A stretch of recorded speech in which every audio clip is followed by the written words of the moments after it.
As I look back to when I was young, observing women in their 40s and 50s and 60s, I remember thinking that when you got to a certain age, you just got old.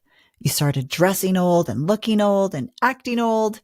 And the only women in my life back then that openly talked about sex and hormones pretty much complained that sex was more trouble than it was worth, or that their libidos were long gone.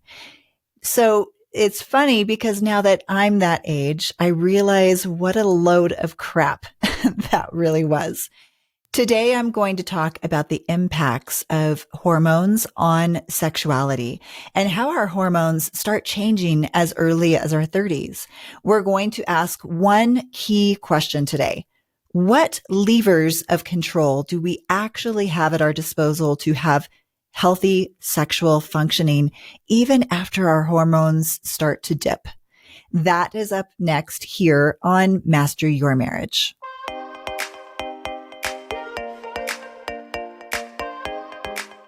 Welcome back to another great episode. Robert is actually going to be away today, which means I get to get real talking about sex and hormones, and he's not here to censor me. So just kidding. Last week's episode on sexual desire was actually super popular, and today is going to be part 2 of 4. And today we're talking about hormones and the effects of hormones on marriage and on sexual desire within relationships. Why should you care about this? Well, one of our listeners, a husband actually, wrote into us and he asked, do you have any podcasts or videos on dealing with menopause and the effects of it on marriage? If not, please do it because we are really struggling with that part of our marriage right now. So you might be thinking to yourself right now, well, I'm not sure this episode really applies to me. But I bet it does. If you're a man who is or wants to be in a relationship with a woman, I promise you this episode absolutely applies to you. If you're a younger woman who maybe hasn't yet been impacted by those hormone changes and chaos just yet, I hope you will stay on and listen today because if you do, it's going to help to empower you for when that does happen. It happens much earlier than I had realized. For me, I know I so wish I could go back in time and do a lot of things differently. And a lot of what I'm going to share with you today, I actually didn't really know or fully understand until I was almost 50, which meant a lot of my early hormone symptoms were either overlooked or misdiagnosed. So maybe I can begin today by sharing a little piece of that story with you so that you can fully grasp what it is that I'm talking about. So I'm 51 years old. I'll be 52 this summer. And for me, looking back, I think perimenopause probably started about 8 years ago. But that's a little bit tricky to know because I didn't recognize those early onset symptoms.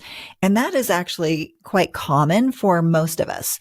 One of the most frequent things that women will say when they start perimenopause is, I had no idea. I did not realize what was actually happening to me when it was happening to me. And that's how it was for me. Perimenopause wasn't even on my radar because I knew my mom had been in her 50s when she had menopause. And so I know I recall her saying like, oh, you don't need to worry about any of that kind of stuff until you're 50. And then you're not even going to have any problems with it at all. That was the extent of my explanation. But for me, I actually started having heart palpitations, like crazy heart palpitations in my 40s.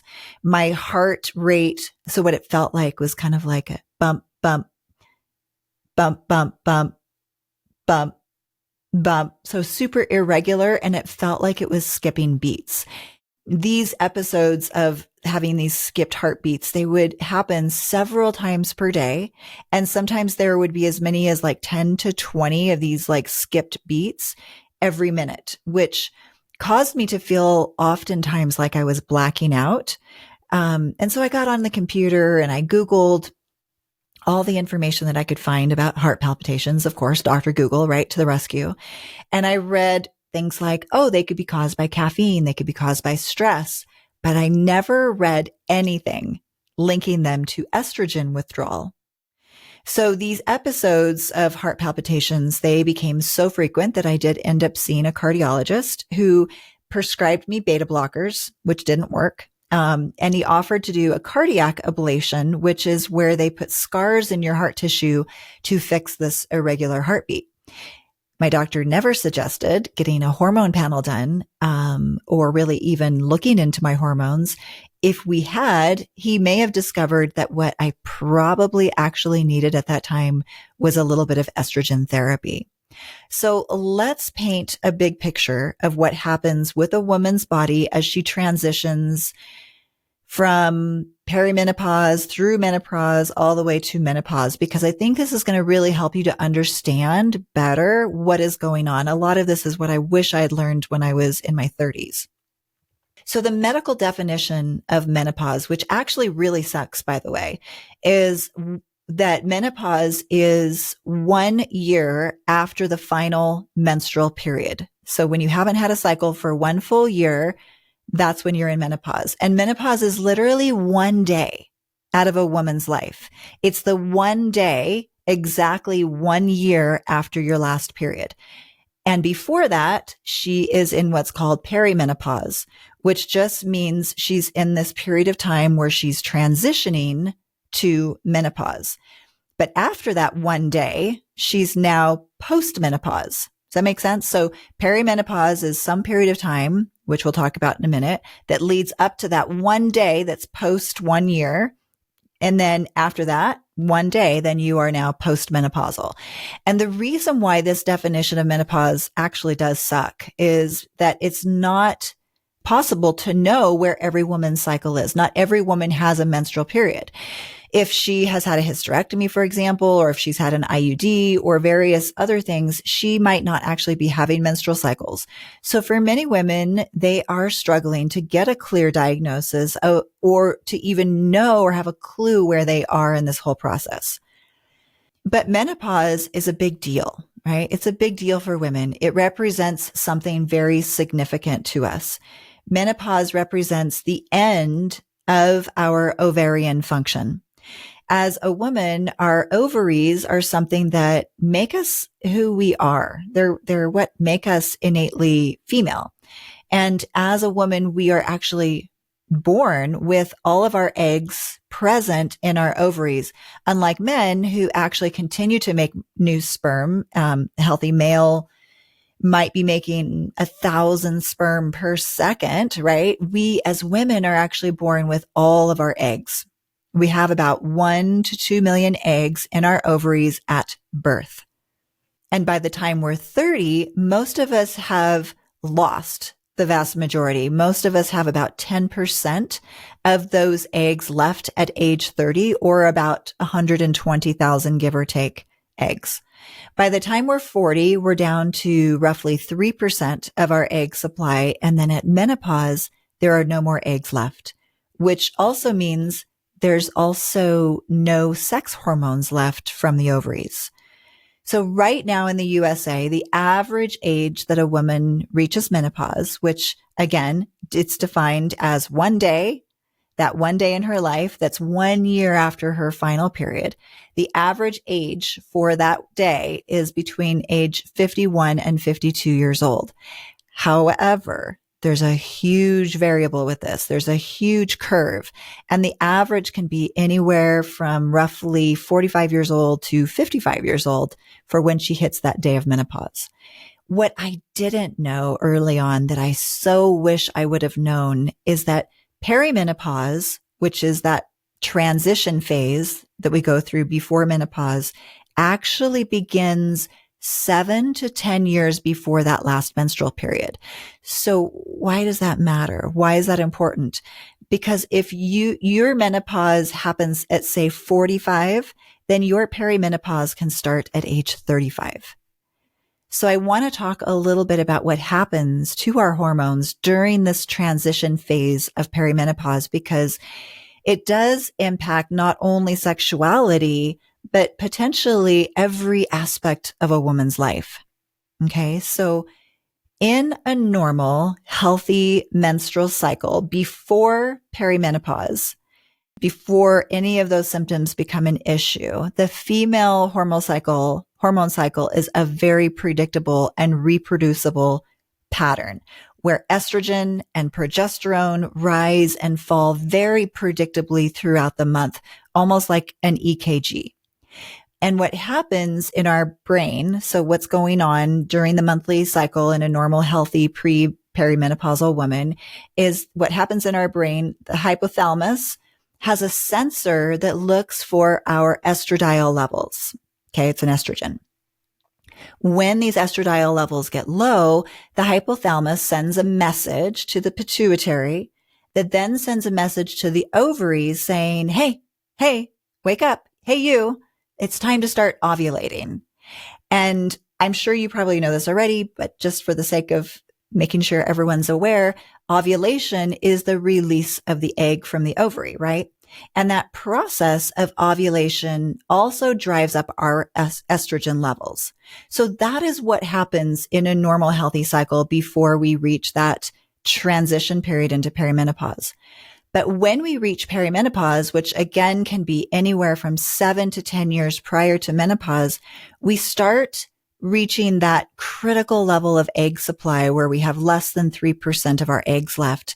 And that is when these signals actually kind of stop working the way that they're supposed to. So you have the brain saying, hey, hello there. I told you we need more estradiol. And the pituitary is saying, well, I did. I sent the message. I sent the signal to the ovaries, but the signal didn't get there. So the brain says, well, then send more signals. And so finally the signal gets there and the ovary then finally wakes up and squeaks out another egg. But sometimes this whole communication becomes very delayed because it's not working the way that it used to. So our once predictable cycle starts to go really wonky. Sometimes periods get closer together. Sometimes they get further apart. Our estrogen and our progesterone levels start to get very erratic and unpredictable. And this time period in a woman's life gets referred to by a lot of hormone specialists as the zone of chaos, because it is and can become a literal hormonal chaos. So overall, let's just backtrack just a little bit about what we just said. What is happening during perimenopause is a downward trend in our estradiol levels, but it's not this direct line. It's not a straight line. It's a very chaotic, erratic line until we finally flatline and bottom out and our estrogen is essentially gone. So what does this zone of chaos feel like in terms of symptoms and experiences that a woman might be going through? So first, and this is probably the most documented, are mental health challenges. Our brain and the neurotransmitters are extremely sensitive to the changes in our hormones because our hormones play a crucial role within the brain. And so what we see is at least 40% of an increase in mental health disorders during this time, during perimenopause. This is when SSRI use, so SSRIs are the drug category that's used for depression and anxiety. So SSRI use doubles during perimenopause. And what's fascinating is that the data is now showing that women who are given hormone therapy during perimenopause actually have a much lower rate of new onset depression. And that is why neuroscientists are now saying for women who are developing depression during this period of perimenopause that estrogen has actually much better outcomes as a treatment than SSRIs. There are other psychological changes that can happen during perimenopause as well. Not only is there a high onset of depression, there's also an increase in anxiety and ADD symptoms. There's also a lot of cognitive changes that start to happen, or things like brain fog. We start to stumble, forget things, lose our words.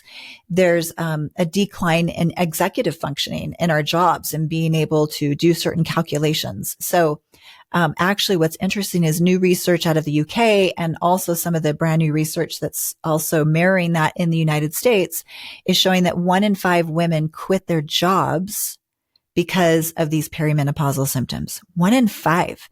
Think about that. That's a huge number, and that has a huge economic implication as well.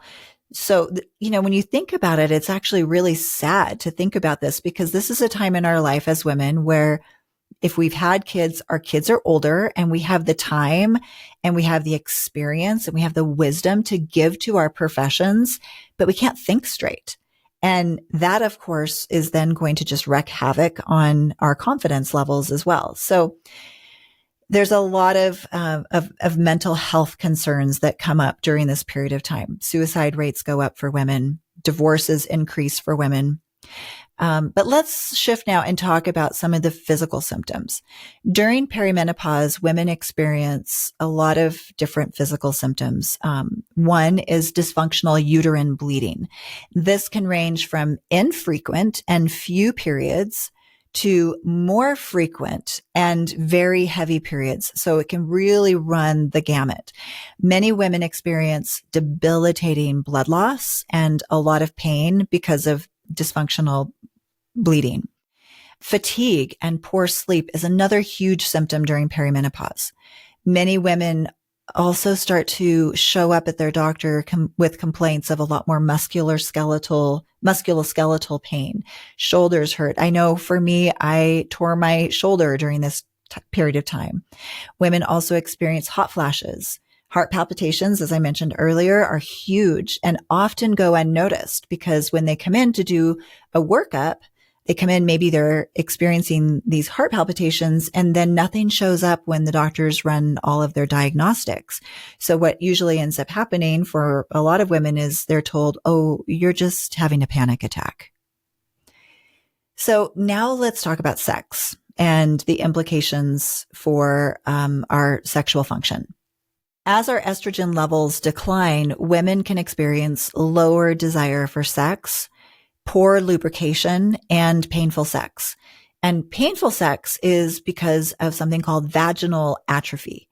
And atrophy just means wasting away. So vaginal atrophy is the thinning, the drying, and the inflammation of the vaginal walls, which can happen as a result of losing our estrogen. There's also something called clitoral atrophy, which again is that wasting away. And this happens also as a result of lost hormones. But I'm going to talk more about that towards the end of this episode. So put a pin in that for just a second. If you believe, as I believe, that sex is part and should be part of aging well, then what the heck do we do about all of these things that are actually happening to us? And I want to shatter the misconception that it isn't possible, because honestly, there's so many things we can do. It doesn't have to be this bad. There are things we can do to enhance our sexuality and maintain a vibrant sex life well into our 50s, 60s, and beyond. In fact, I've actually known several women in their 80s who are enjoying fulfilling, beautiful sex lives. But what do we all want to know? What are they doing differently? Right? So for the next few minutes, I'm going to share with you what I feel to be most crucial when it comes to maintaining sexual health as we age. And again, we're not talking about old people here. These changes can begin to happen when we're even in our 30s, depending on that 7 to 10 year range that is for you. So first and foremost, we need to do a better job with our sexual communication. If you are in a relationship, it is so important that you get comfortable talking more openly about sex with your partner for several reasons, right? Not only is talking about sex sexy, and research actually shows that couples who talk more openly about sex actually have better sex, more fulfilling sex. But it's also imperative that we communicate to our partner how our needs are changing as our body is changing. For example, we have to talk about things like what feels good and what doesn't. We should probably share with our partner about what times we might feel more relaxed, when we might find sexual intimacy more enjoyable. We should talk more openly about what kind of positions work better for us now. Maybe there's certain positions that are more comfortable. For example, you might find that sex feels better when you're on top because you can experiment a little bit more with depth and speed and clitoral contact and make things more comfortable for you. We should probably think about sharing with our partner whether we need more time to get aroused than we used to. And what are some of the best ways that we know to be able to do that? Let your partner know if you need more foreplay, because after menopause, it's not uncommon for things to take a little bit longer to get going, to get turned on. And foreplay is and can be a really important way for responsive desire, right? Responsive desire to get triggered. You might also want to think about other types of sexual interaction, sexual play, because intercourse is not the only way to enjoy sexual intimacy. If penetration has become uncomfortable for you, it would be useful to definitely talk to your partner about that. Talk about some other options that are comfortable for you. You can add more oral stimulation, manual stimulation. You could look at a variety of different toys or sexual wellness products that can really enhance pleasure and minimize a lot of that discomfort. But this all means you're going to need to get more comfortable with talking to your partner.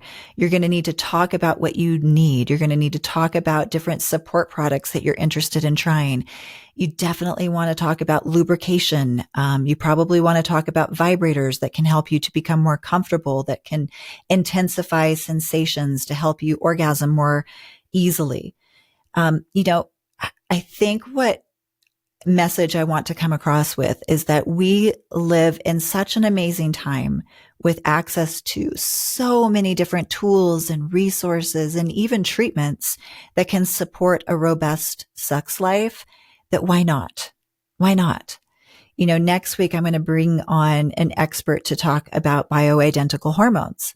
We also have things available to us like PRP treatments, which are platelet-rich plasma treatments that help for clitoral reconstruction. There are just so many things that are out there that we really don't have to suffer. So I want to end this episode by sharing some very specific things that are essential, in my opinion, in supporting our bodies sexually through perimenopause and beyond, to help us to enjoy having sex, to be more comfortable, and for us to just really allow our sensuality to continue to grow as we age. So let's start with how we should always use lubricants and vaginal moisturizers. But we do need to be careful with the products that we use, because every woman's body has a unique ecosystem, and a lot of products can throw off that ecosystem, and that can cause anything from infections to more discomfort. Okay. So we have to think about that. And in a healthy state, this is important. You might want to jot down the vaginal pH balance typically leans towards being a little bit more acidic, with pH levels ranging between 3.8 and 4.5. Okay. Now, especially for women over 40, we want to use vaginal products that support that. So we want to use products that are between a pH of 3.5 and 4.5 for the vagina. And for the labia, we want to use products that are between 4.5 and 5.5. And the reason for that is to keep this right balance, this ecosystem.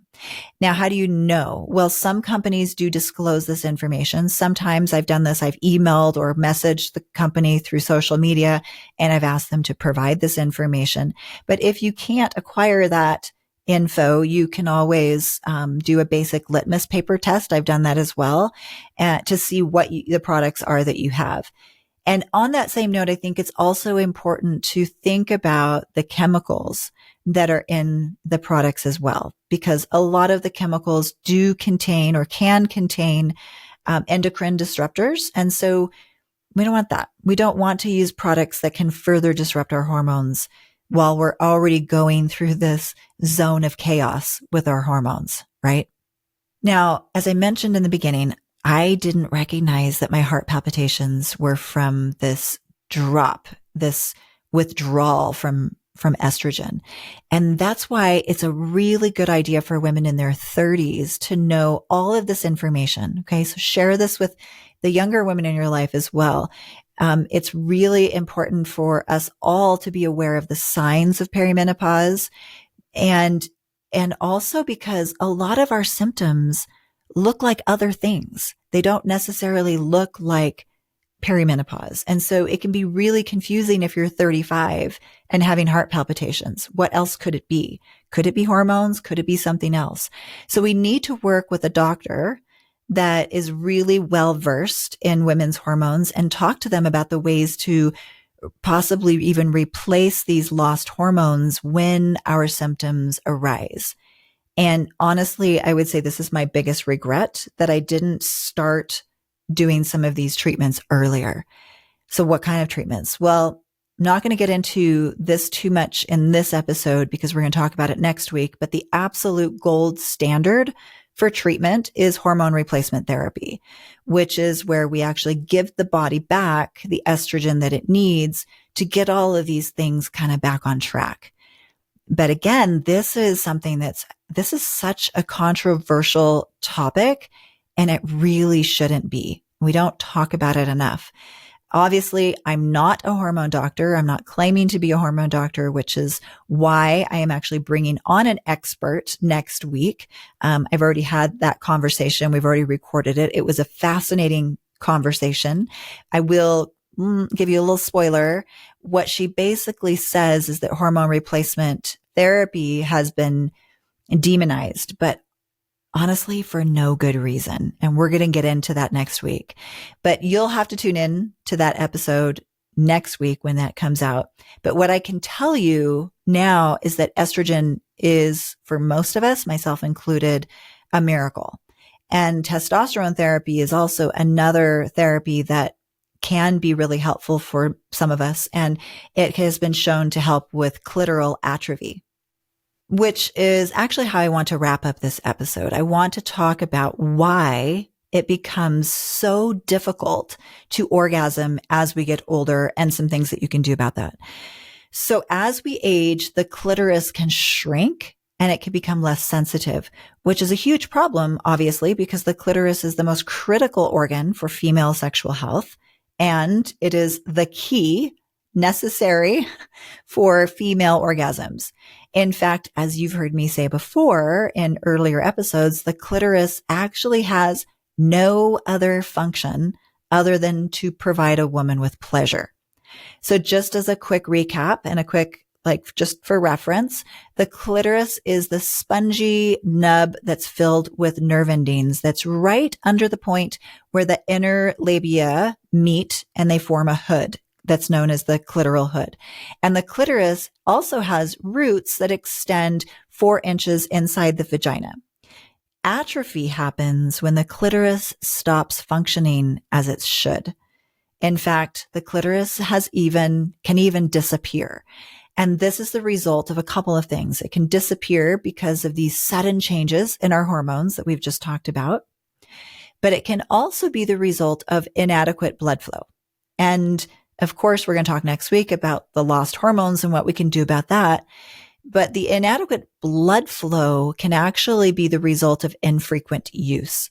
There's a number of studies that have shown that those who are not sexually active tend to experience more clitoral atrophy than those who are sexually active.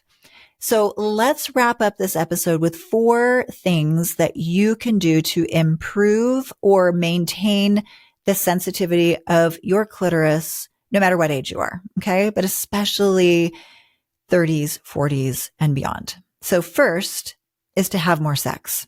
Okay.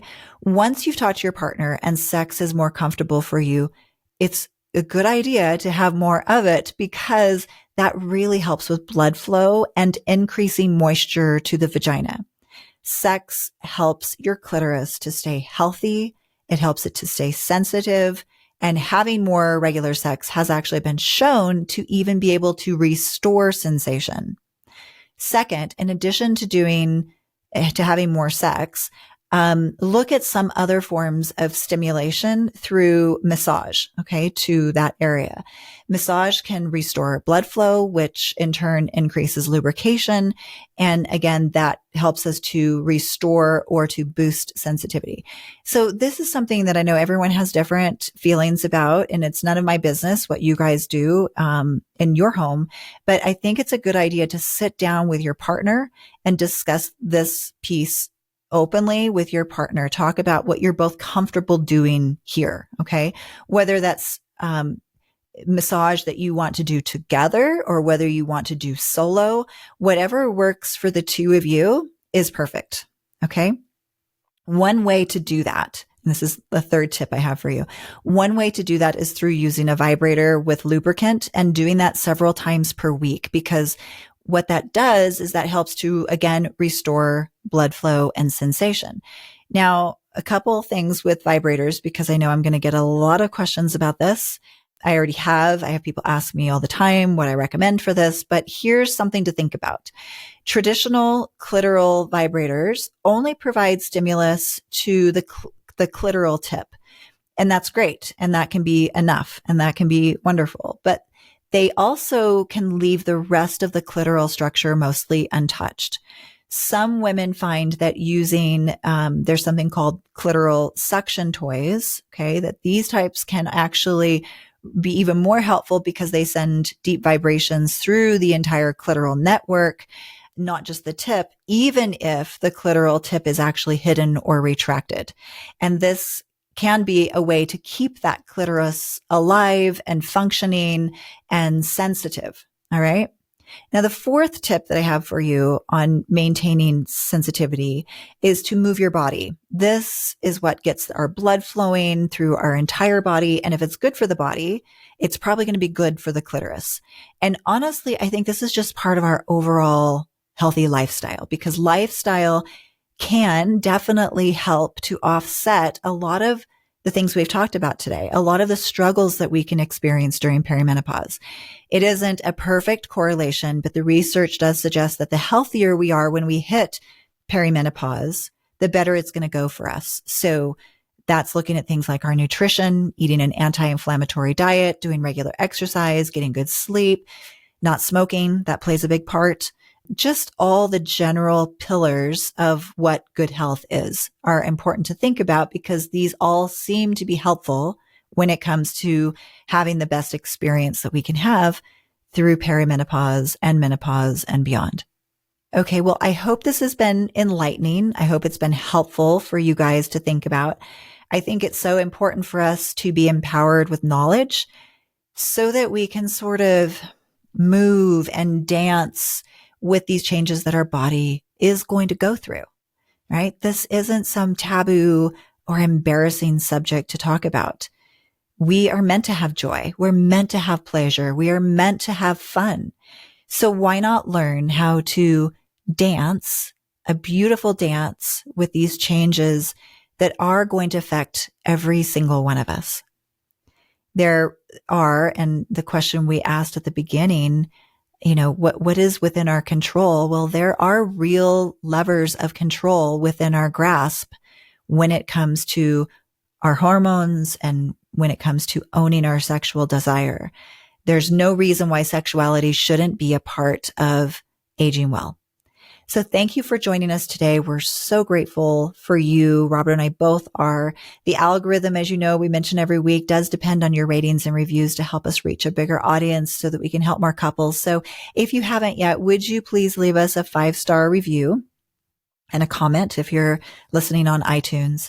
And more importantly, as always, if there's someone in your life that would benefit from this episode, we really appreciate it if you would kindly share it. And of course, as always, be kind to each other this week. Take care of each other. Remember, it's the small things done often that make the biggest impact. Until next time.